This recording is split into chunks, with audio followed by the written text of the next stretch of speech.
topic is today's consumers defining tomorrow's opportunities. And I thought I'd just start before I let any of these guys steal the show with a couple of reflections, I guess, thinking about that theme through the lens of the week I've had, which I think has kind of just emphasised to me how important it is that consumers are at the table for all the discussions that are happening about energy. Rosemary mentioned that we've just embarked on a big new piece of research really asking consumers what they want from the future energy market, and I was lucky enough to attend some focus groups on Monday night where I was sitting eating chips on the other side of the one-way glass, and the conversation really started with, tell us about what your life priorities are. And then we sort of progressed through to a conversation about energy and where that fits in both now and into the future.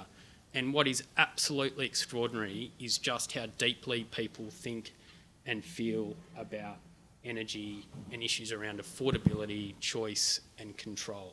They know about discounting. They know that it's confusing, but it's important. They're all thinking about how they can better manage energy in the home.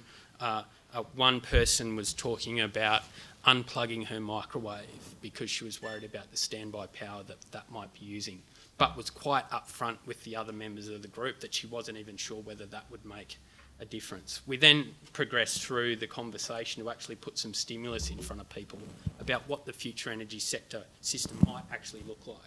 And we had an incredibly sophisticated conversation about what those issues are, how it linked up with climate, how it might impact the way we think about infrastructure decisions. We built the Harbour Bridge. We made sure we had enough lanes. Are we doing that for energy? Coming out of that experience and just the kind of the sophistication that ordinary people were talking about energy into a number of workshops with people in the sector in the context of the Energy Charter earlier in the week, and with the ESB this week on DER. Great high-level conversations, but at times the link between the hard work on redesigning the sector didn't really reflect where consumers are. Mark Byrne was in those conversations, and I can see Craig up the back as well. But we've got to be at every table doing the hard advocacy work, bringing the research insights to make sure that we've got a system that's set up for consumers.